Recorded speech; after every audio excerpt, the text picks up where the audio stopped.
Hello guys, welcome to the lecture number 7 of goodwill. और आज हम अपने कॉन्सेप्ट नंबर 2 की तरफ बढ़ रहे हैं। सबसे पहले हमने सीखा था गुडविल निकालने के 4 मेथड होते हैं। सबसे पहले मेथड का नाम था एवरेज प्रॉफिट मेथड, दूसरे का नाम था सुपर प्रॉफिट मेथड, तीसरे का नाम था कैपिटलाइजेशन मेथड और चौथे का नाम था एन्युटी मेथड। देखो जी, जब तक आप बोलोगे नहीं तब तक सीखोगे नहीं। पहले का नाम एवरेज प्रॉफिट मेथड, दूसरे का नाम सुपर प्रॉफिट मेथड, तीसरे का नाम कैपिटलाइजेशन मेथड और चौथे का नाम एन्युटी। एन्युटी हमारे सिलेबस का नहीं है। अब एवरेज प्रॉफिट मेथड के 2 थे, सिंपल एवरेज प्रॉफिट मेथड और वेटेड एवरेज प्रॉफिट मेथड। मैंने लिखा है यहाँ पर average profit method, super profit method और कैपिटलाइजेशन मेथड। अब एवरेज प्रॉफिट मेथड के 2 थे, simple average profit method concept number 1 जो हमने पूरी तरह कंप्लीट कर लिया है। अब ये कॉन्सेप्ट खत्म हो चुका है। अब जो हम सीखने वाले हैं second concept, concept number 2 weighted average profit method. तो फ्रेश हेडिंग है वेटेड एवरेज प्रॉफिट मेथड। अब सवाल ये उठता है सर कि वेटेड एवरेज प्रॉफिट मेथड में गुडविल निकालेंगे कैसे, और क्या वेटेड एवरेज प्रॉफिट मेथड और सिंपल एवरेज प्रॉफिट मेथड दोनों में कोई डिफरेंस भी है? डिफरेंस तो जरूर है। हाँ, देखिए कैसे निकालते हैं, बट मैं बोल सकता हूं दोनों में सिमिलैरिटी भी बहुत ज्यादा है। Step 1 calculate adjusted profit. Adjusted profit आप सिंपल एवरेज में भी निकालते थे और वेटेड एवरेज में भी निकालना है। एडजस्टेड प्रॉफिट कैसे निकालते हैं? जो भी हमारा गिवन प्रॉफिट है, अगर मुझे कोई एबनॉर्मल एक्सपेंस दिख गया तो मैं क्या करूंगा, उसे प्लस करूंगा। एबनॉर्मल एक्सपेंस, एबनॉर्मल एक्सपेंस या फिर एबनॉर्मल लॉसेस। और कोई एबनॉर्मल इनकम दिख गया तो मैं उसे माइनस करूंगा। तो ये तो सेम है। अच्छा, स्टेप 2 क्या करोगे? स्टेप 2 थोड़ा सा डिफरेंस है। आप देखो, calculate total weight and weighted average profit.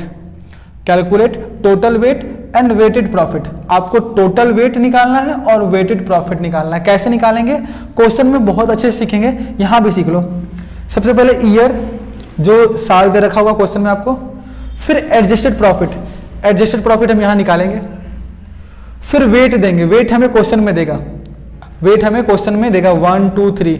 अगर क्वेश्चन में नहीं देगा तो जिस साल का प्रॉफिट ज्यादा है उस साल को ज्यादा वेट देना, जिस साल का प्रॉफिट कम है उस साल का प्रॉफिट को कम वेट देना। हालांकि 99.9% चांस है कि वेट आपको क्वेश्चन में देगा। अगर वेट क्वेश्चन में नहीं देगा तो उसके लिए मैं एक नोट लिखवा दूंगा, चलो ठीक है। और फिर प्रोडक्ट करोगे। जैसे मान लो लेट सपोज यहां पर प्रॉफिट है 20,000 और इसका दे रखा वेट 1, तो क्या करोगे 20 इंटू 1, 20,000 इंटू 1 कितना आ गया? 20,000। लेट सपोज यहां प्रॉफिट है 30,000 और इसका वेट दे रखा 2, तो 30,000 इंटू 2 कितना हो गया? 60,000। फिर आप क्या करोगे, इसको और इसको टोटल करोगे, 2 और 1 3 और 60 और 20 80,000, ठीक है। फिर आप निकालोगे calculate weighted average profit. Weighted average profit वहां निकाल देते हम, सिंपल एवरेज प्रॉफिट निकाल देते हैं, यहां पर वेटेड एवरेज प्रॉफिट। तो टोटल प्रोडक्ट या वेटेड प्रॉफिट ये जो आएगा 80,000 डिवाइड बाय टोटल वेट ये। और उसके बाद फिर निकालोगे step 4 goodwill of the firm. 1 minute,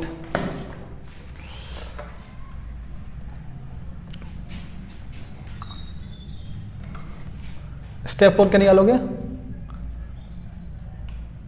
goodwill of the firm.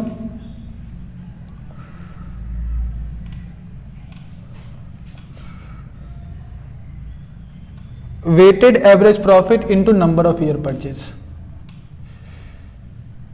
Weighted average profit into number of year purchase. तो इससे हमारा क्या निकल जाएगा? Goodwill of the firm. सबसे पहला स्टेप, फिर से सुनो बाबू ध्यान से। सबसे पहला स्टेप हमें निकालना है एडजस्टेड प्रॉफिट। दूसरा स्टेप हमें निकालना है टोटल वेट, टोटल प्रोडक्ट और टोटल वेट। तीसरा स्टेप हमें वेटेड एवरेज प्रॉफिट निकालना है और चौथा step goodwill of the firm निकालना है। अब एक नोट आप ले लो, इफ द वेट असाइन, मैं एक नोट लिखवा देता हूं आपको। नोट इफ दी वेट, इसकी बात कर रहा हूं मैं, ठीक है, if the weight assigned of the year profit is not given in question,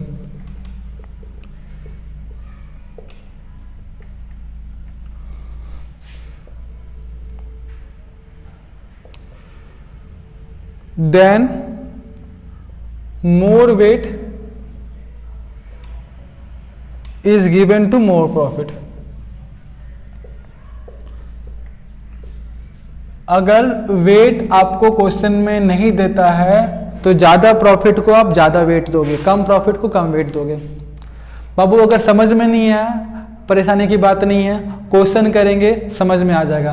और बता दूं एक बात खुशखबरी से, ये जो टॉपिक है अब ये बहुत कम इम्पॉर्टेंट है एग्जाम के लिए, क्योंकि इस बार का नोटिफिकेशन आया हुआ था, आप चेक कर सकते हो। तो इसके लिए पहले इसके ऊपर बहुत सारे क्वेश्चन थे पिछले साल के बुक में, इस साल के बुक में मात्र 3 क्वेश्चन है, क्योंकि ये टॉपिक थोड़ा सा कम इम्पॉर्टेंट हो गया। पिछले बार की बुक में देखोगे अगर लास्ट एडिशन वाले में तो बहुत सारे क्वेश्चन है, उतने करने की जरूरत नहीं है, ठीक है। जितना मैं करवा दूंगा वो मोर देन सफिशिएंट है।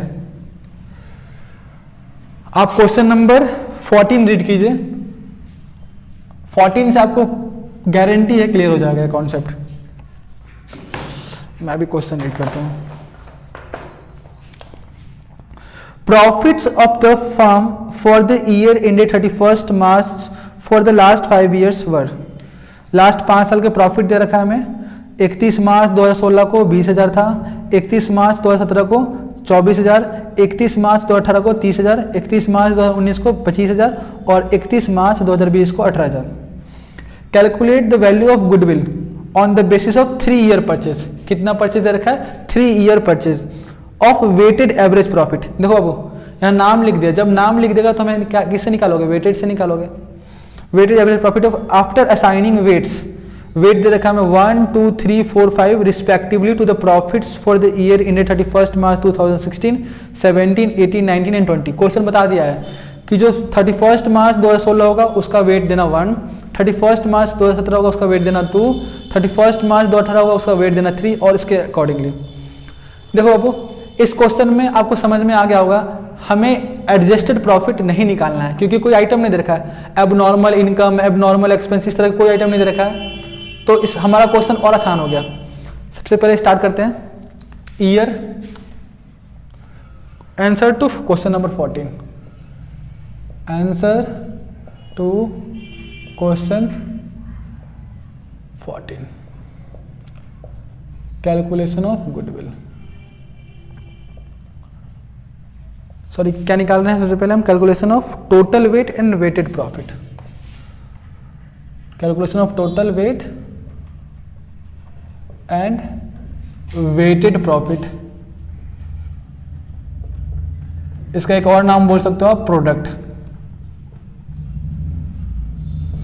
ईयर, इसका नाम लिख दो एडजस्टेड प्रॉफिट,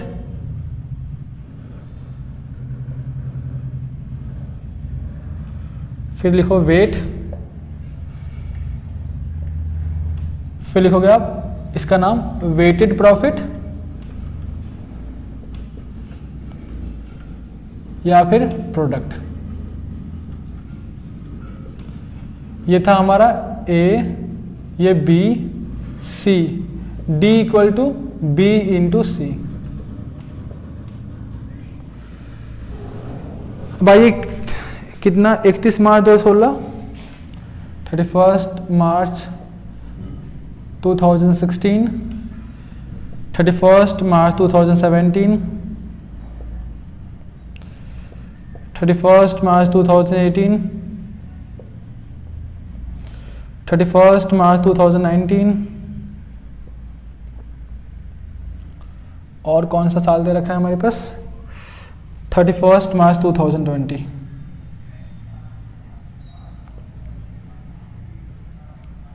और हमें प्रॉफिट दे रखा है 20,000, 24,000, 30,000, 25,000 और 18,000। 20,000, 24, 30, 24,000, 30,000, 25,000 और 18,000, 25,000 और 18,000। ठीक है, वेट क्वेश्चन बता दिया हमें 1 2 3 4 5, 1 2 3 4 5।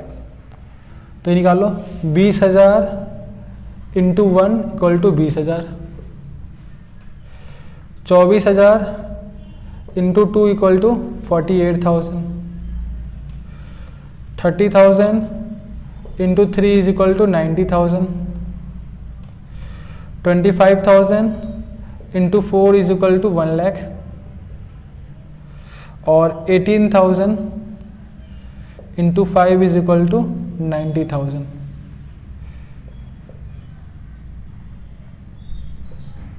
अब हमें क्या करना है, टोटल करना है।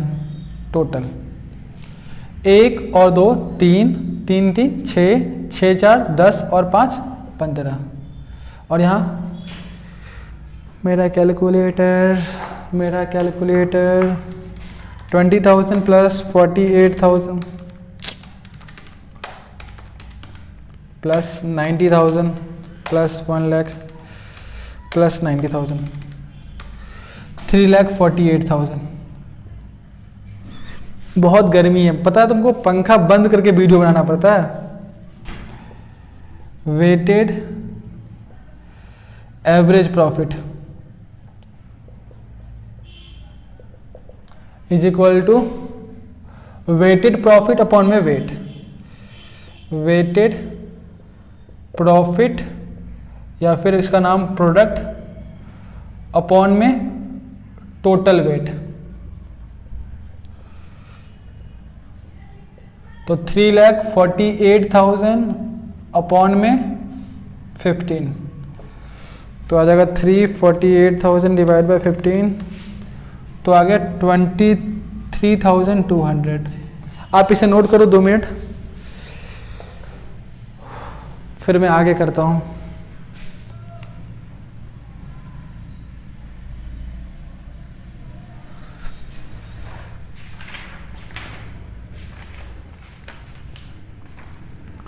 आंसर नंबर 14, 69,600 लिख लेना मेरे को। और इसके बाद वाला का आंसर कितना है, 1,28,000। इस बार का सिस्टम थोड़ा अलग हो गया है, तो ऊपर वाला मिटा दूं मैं। Thank you.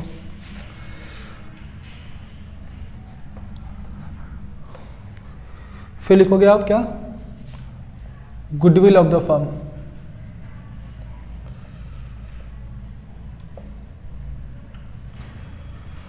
Weighted average profit. बाबू जान, तो एक बात, फॉर्मूला लिखने की आदत डाल लो। मैं लिखता हूं ना सब में, आप भी लिखो। Weighted average profit into number of year purchase.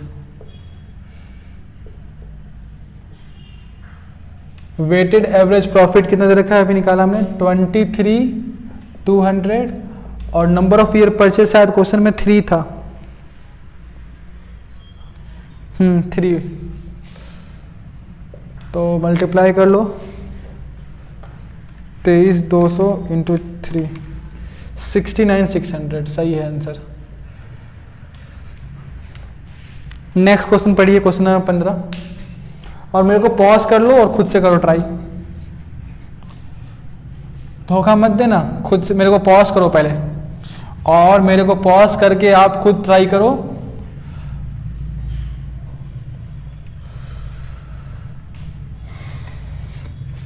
Question number 15, या फिर अगर समझने में दिक्कत आ रहा क्वेश्चन, तो पहले क्वेश्चन को इंटरप्रेट करवा लो, फिर पॉज कर लेना मेरे को। Raman and Daman are partners sharing profit in the ratio of 60:40। दो पार्टनर है रमन और दमन, और इनका प्रॉफिट शेयरिंग रेशियो दे रखा है 60:40, ठीक है। And for the last 4 year they have been getting annual salary of 50,000 और 40,000 रिस्पेक्टिवली। दोनों को एनुअल सैलरी मिल रहा है, रमन को मिल रहा है 50,000 और दमन को मिल रहा है 40,000। लास्ट 4 साल से इन दोनों को प्रॉफिट मिल रहा है 50,000 और 40,000। The annual account have shown following net profit before charging salary. 4 साल का प्रॉफिट दे रखा हमें 1,40,000, 1,01,000 एंड 1,30,000, 3 साल का सॉरी। और इसमें प्रॉफिट को नहीं माइनस किया गया है। आइडियली होना चाहिए क्या था, जैसे मान लो 1 लाख का मेरा बिजनेस में प्रॉफिट हो रहा है और मैं 20,000 का मेरे को सैलरी मिल रहा है, तो प्रॉफिट होना कितना चाहिए, 80,000। तो ये क्वेश्चन क्या बोल रहा है कि देखो भाई, ये जो सर्वेसर है इन्हें 20,000 का सैलरी देता हूँ मैं और बिजनेस में प्रॉफिट हुआ 1 लाख।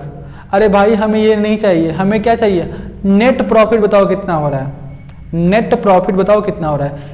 तुम कमाते कितना हो इससे मतलब नहीं है हमें, तुम्हें नेट बचता कितना है। 1 लाख माइनस 20,000 कितना होगा, 80,000। तो हमें भी क्या करना पड़ेगा, जो भी प्रॉफिट्स हैं उनमें हमें माइनस करना पड़ेगा इनका सैलरी, ठीक है। On 1 April 2020 Jeenu is admitted to the partnership for 1/4 share without any salary. एक पार्टनर आ रहा है Jeenu. Goodwill is to be valued at 4 year purchase, 4 year purchase है of the weighted average profit of the last 3 years. Last 3 year का weighted average profit के base पर after partner salary minus करने के बाद profits to be weighted as weight दे रखा है प्रॉफिट का 1, 2, 3, the greatest weight being given to the last year. जो लास्ट ईयर है उसको ज़्यादा वेट दिया गया है। Calculate the value of goodwill, निकालते हैं। बहुत ही आसान सा सवाल है। सबसे पहले हम निकालेंगे एडजस्टेड प्रॉफिट।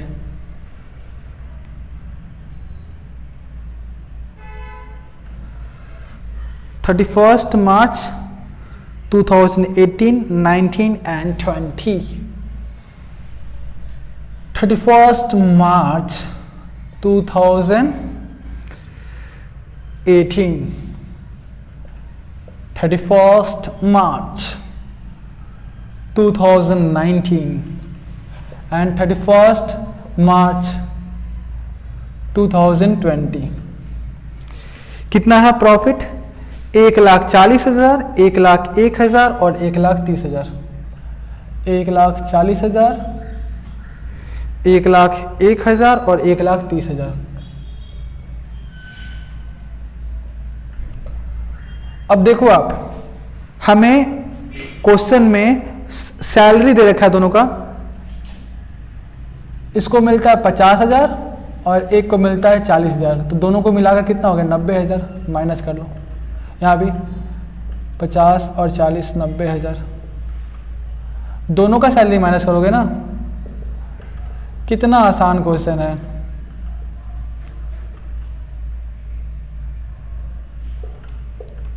तो 1,40,000 माइनस 90 कितना हो गया, 50,000।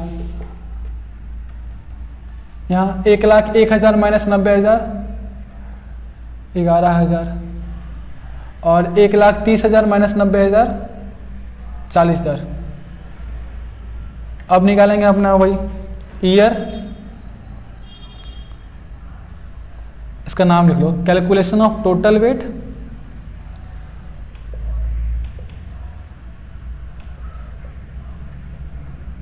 And weighted profit,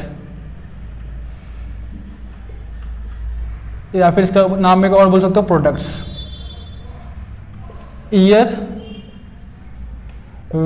profit, adjusted profit,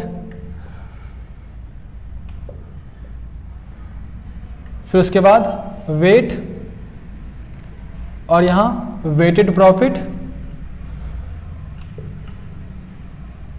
या फिर प्रोडक्ट। इसका नाम A, B, C, D equal to B into C। तो 3 साल दे रखा था ना, 31 मार्च 2018, 31 मार्च 2019, 31 मार्च 2020। प्रॉफिट निकाले हमने 50,000, 11,000 और 40,000। और वेट दे रखा है 1, 2, 3, 1, 2, 3।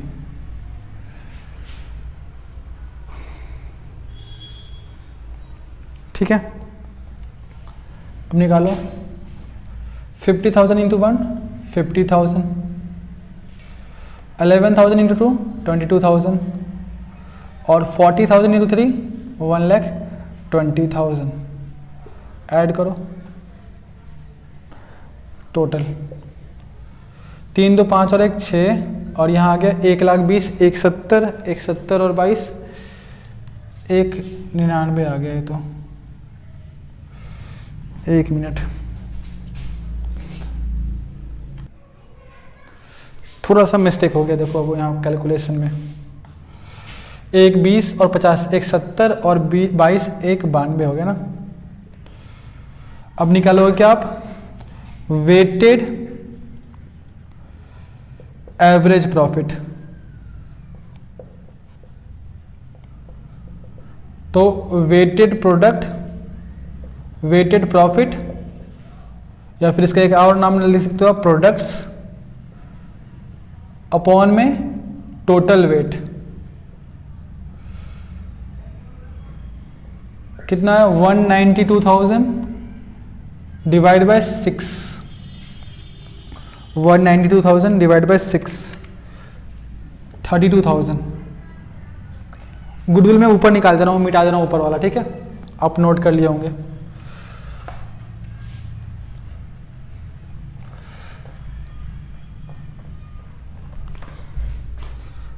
Goodwill of the firm, goodwill of the firm,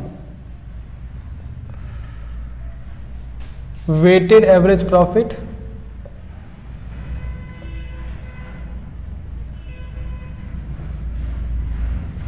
into number of year purchase.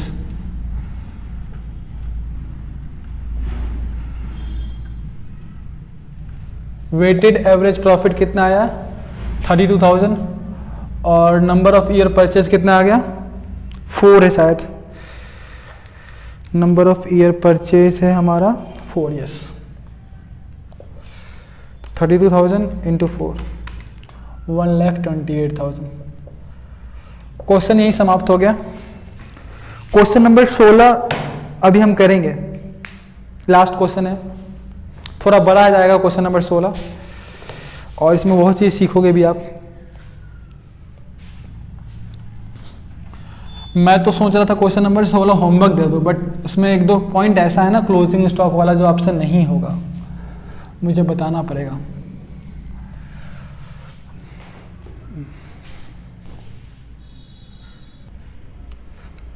हाँ जी बच्चों, तो जानते हो क्वेश्चन नंबर 16 को शुरू करने से पहले मुझे आपको एक छोटा सा कॉन्सेप्ट बताना है, तब आप क्वेश्चन नंबर 16 को अच्छे से समझ पाओगे। तो ये थोड़ा सा लिख लो, concept, concept of closing stock, concept of closing stock.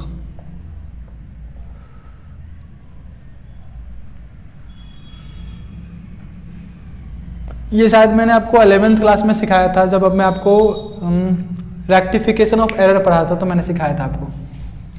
ये देखो क्या होता है, over valuation of closing stock.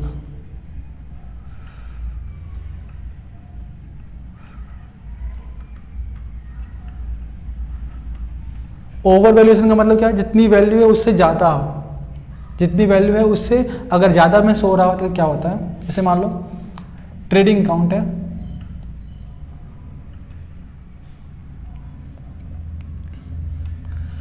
ये राइट पे कर रहा हूँ, ठीक है? ऐसा होना चाहिए था। मान लो by closing stock, by sale, sale है मान लो 1,000 और बाय क्लोजिंग स्टॉक 500 है। यहाँ 2 ओपनिंग स्टॉक 200 है, ठीक है? इतना ही मैं मान रहा हूँ, ठीक है? तो यहाँ पर मान लो कितना हो गया? 1500 और यहाँ जगह 2 ग्रॉस प्रॉफिट 1500 माइनस 200 1300, ठीक है? हमने रॉन्ग क्या कर दिया? Trading account. मैं एक चीज सिखाने के लिए आपको ये सब कहानी बता रहा हूँ, ठीक है? थोड़ा सा सुन लेना, थोड़ा सा। यहाँ बाय सेल 1,000, 2 ओपनिंग स्टॉक 200, सब कुछ सेम है, ठीक है। मैंने गलती से क्या किया, 500 की जगह 600 क्लोजिंग स्टॉक लिख दिया। Bye closing stock over value कर दिया। कितना कर दिया? ओवर वैल्यू कर दिया 100 से, यानी 600 कर दिया। तो कितना हो गया? 1600 और यहाँ जाएगा 2 GP। 1600 माइनस 200 कितना हो गया? 1400। तो इम्पैक्ट देखो, इम्पैक्ट अगर क्लोजिंग स्टॉक ओवर वैल्यू है तो हमारा प्रॉफिट बढ़ जा रहा है।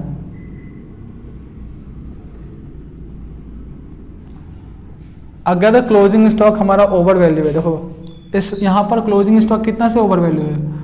100 रुपए से ओवर वैल्यू है, तो प्रॉफिट भी कितना से बढ़ रहा है? 100 रुपए से बढ़ रहा है। यानी क्लोजिंग स्टॉक जितना से ओवर वैल्यू हो जा रहा है, प्रॉफिट भी उतना ही से बढ़ जाएगा, ठीक है ना। तो अगर क्लोजिंग स्टॉक ओवर वैल्यू है तो हमारा प्रॉफिट भी बढ़ जा रहा है। कितना से बढ़ रहा है? तो ओवर वैल्यू अमाउंट से बढ़ रहा है। बताओ बाबू, क्या ये सही है? ऐसा होना चाहिए? नहीं ना। तो जितना से ओवर वैल्यू हो रखा ना उसे मुझे माइनस करना पड़ेगा क्लोजिंग स्टॉक के लिए। अच्छा बाबू, एक बात समझना, यही क्लोजिंग स्टॉक अगले साल का क्या बन जाएगा? Opening stock. तो मैं ओपनिंग स्टॉक का भी यही सिखा दे रहा हूं आपको, ठीक है, इसी फिगर पे। क्लोजिंग स्टॉक अगले साल का क्या बन जाएगा? Opening stock. सेम फिगर रख रहा हूं, ठीक है। Over valuation of opening stock आप नोट कर लेना फ्रेश में 2 जगह, ठीक है।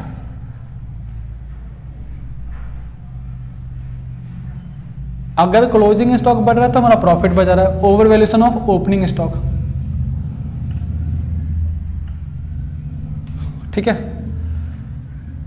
लेट सपोज सेल है हमारा 1000, क्लोजिंग स्टॉक है 500 और ओपनिंग स्टॉक है 100, ठीक है। कितना हो गया आपको? ये 1500। यहाँ कितना? 1500। 1500 माइनस 100 1400 हो गया। सेल कितना? 1000। क्लोजिंग स्टॉक कितना मान रहा हूँ? 500 और ओपनिंग स्टॉक मैंने बढ़ा दिया, 100 की जगह 200 कर दिया, ठीक है। तो अब देखो 1500 माइनस 200 1300। तो देखो ओपनिंग स्टॉक मैंने 100 से बढ़ाया तो प्रॉफिट कितना से घट गया? 100 से घट गया। तो अगर ओपनिंग स्टॉक ओवर वैल्यू हो रहा है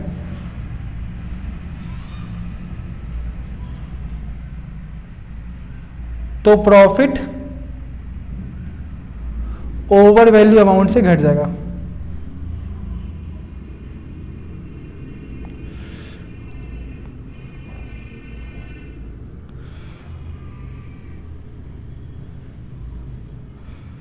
ठीक है।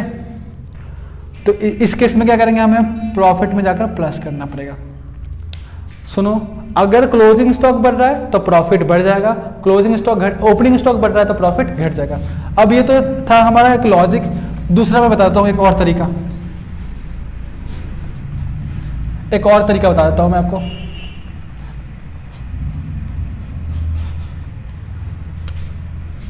क्लोजिंग स्टॉक को आप मानना इनकम, क्लोजिंग स्टॉक को क्या मानना?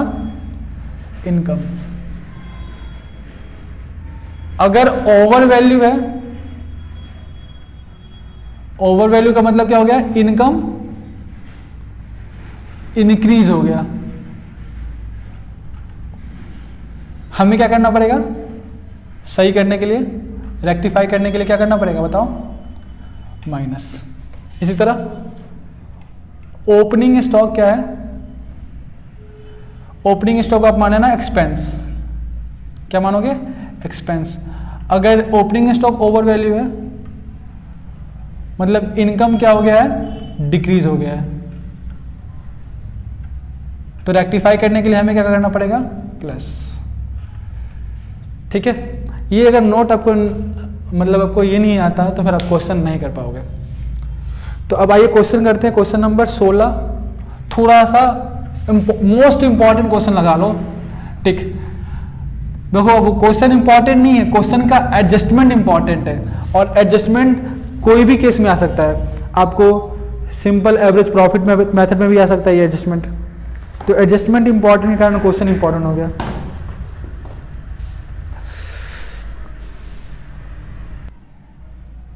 तो आइए क्वेश्चन नंबर 16 देखते हैं। Calculate goodwill of the firm on the basis of 3 year purchase of the weighted average profit of the last 4 year. Number of year purchase दे रखा है 3 ईयर्स, ठीक है, और weighted average profit of the last 4 year, 4 साल का profit दे रखा है। The profit of the last 4 financial year were. तो मैं इस क्वेश्चन में बहुत चीजें पढ़ना है, तो साथ ही साथ क्वेश्चन को लिखते जा रहा हूं। एक तो है 31 मार्च 2017, 31 मार्च 2018, 31 मार्च 2019 और 31 मार्च 2020। हमें प्रॉफिट दे रखा है 25,000, 27,000, 46,900 और 53,810। ठीक है। The weight assign to each year were, weight दे रखा है 2017 को 1, 2, 3, अभी इसका काम नहीं है। अब आगे पढ़ते हैं, 3 पॉइंट दे रखे, तीनों पॉइंट को समझते हैं। सबसे पहले पॉइंट 3 मैं आपको पढ़ाता हूं। टू कवर मैनेजमेंट कॉस्ट, सबसे पहले सबसे नीचे वाला पॉइंट चलो। To cover management cost annual charge of 5,000 should be made for the purpose of goodwill valuation. Management का कॉस्ट है, मतलब मैनेजमेंट को सैलरी दे रहे हो तो 5,000 रुपये सब में से माइनस होगा। खर्चा है तो 5,000 माइनस कर दिया, 5,000 माइनस कर दिया हर साल से। ठीक है, ये क्या है, मैनेजमेंट कॉस्ट। ठीक है,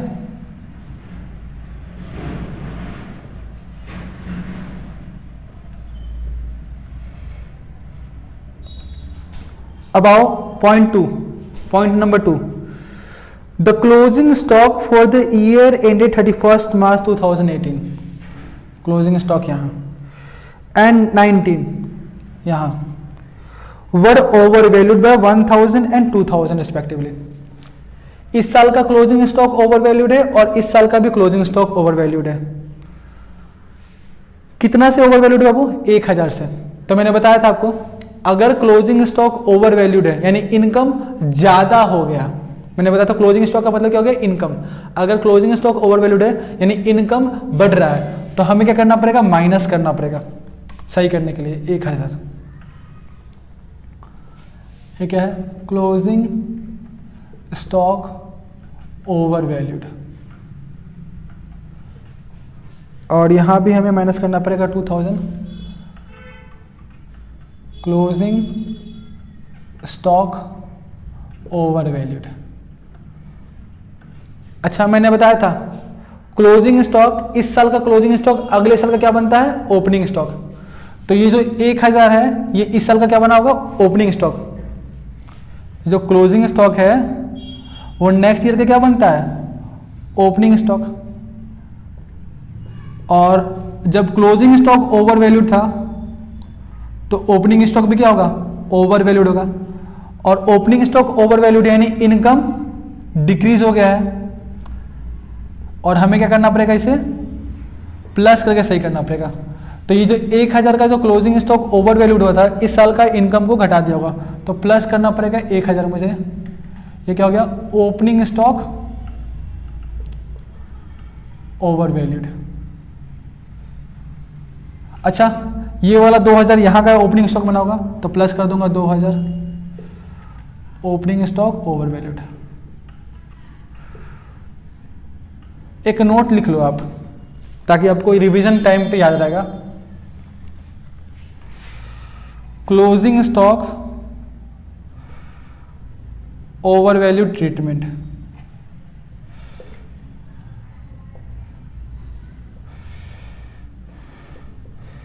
closing stock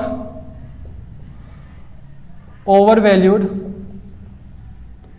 increases current year profit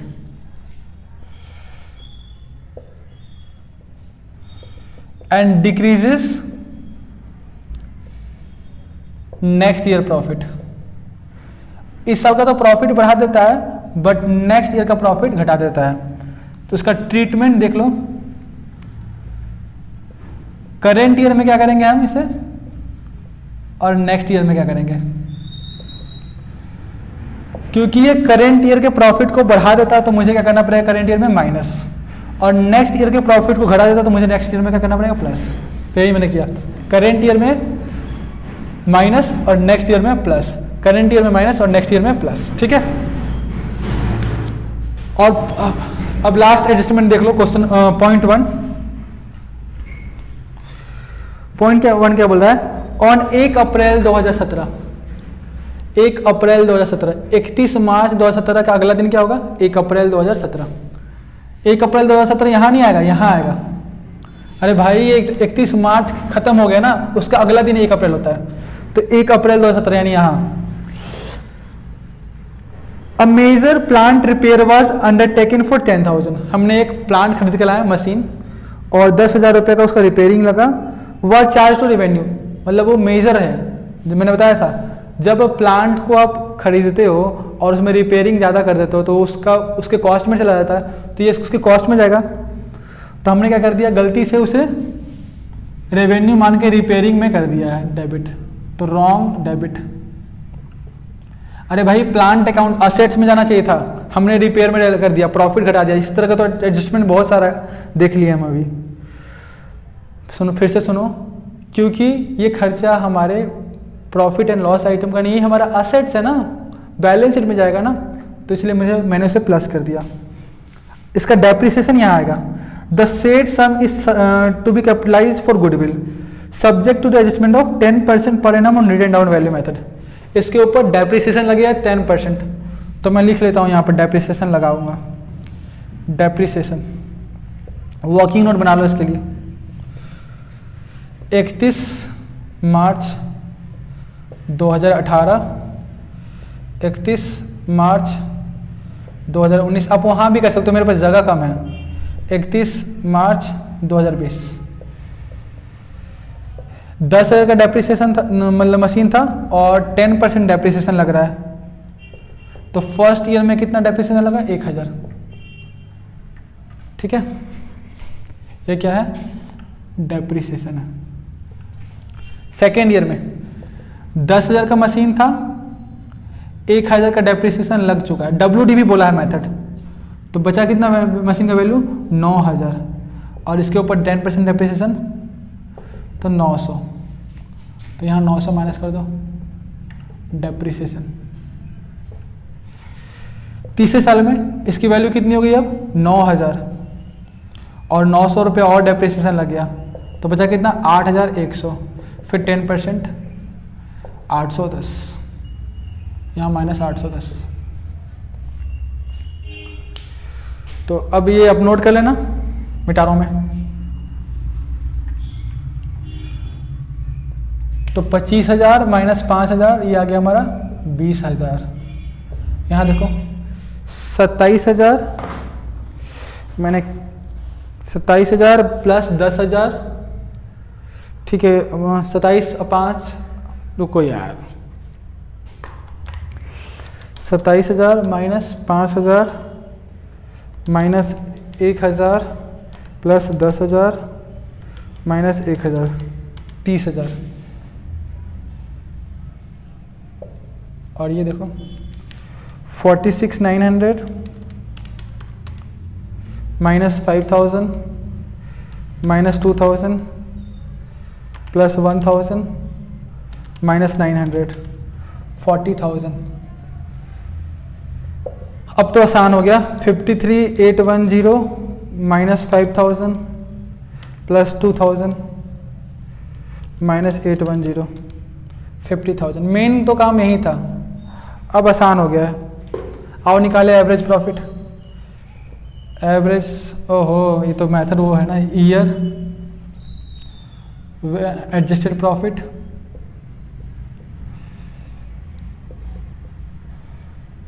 wait और प्रोडक्ट या फिर वेटेड प्रॉफिट।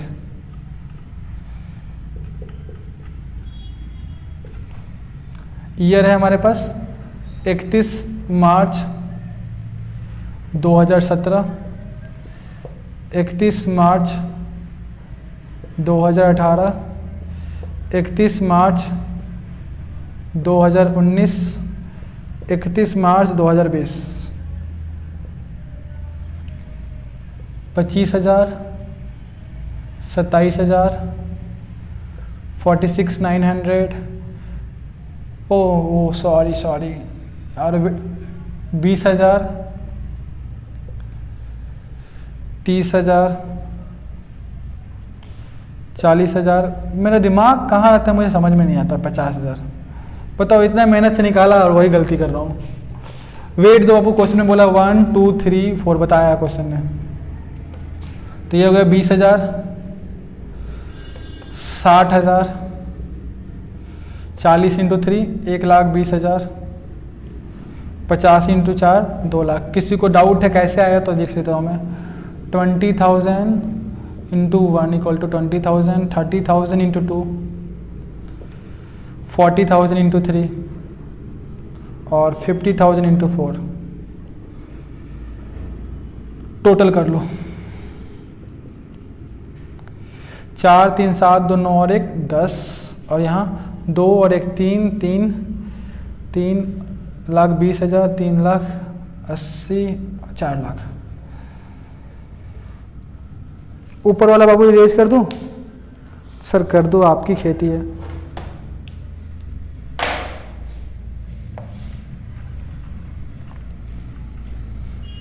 नोट कर लिए थे ना?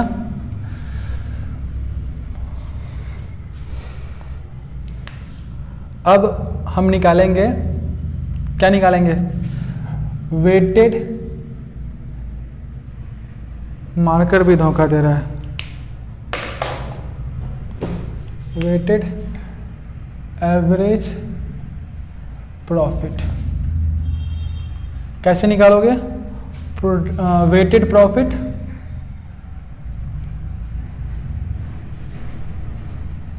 या फिर प्रोडक्ट अपॉन में टोटल वेट।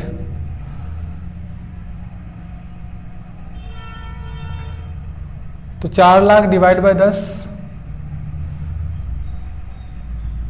कितना आ गया? 40,000। फिर निकालेंगे हम goodwill of the firm.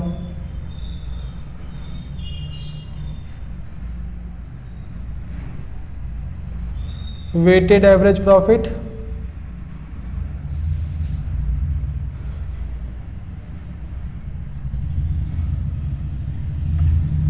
into number of year purchase।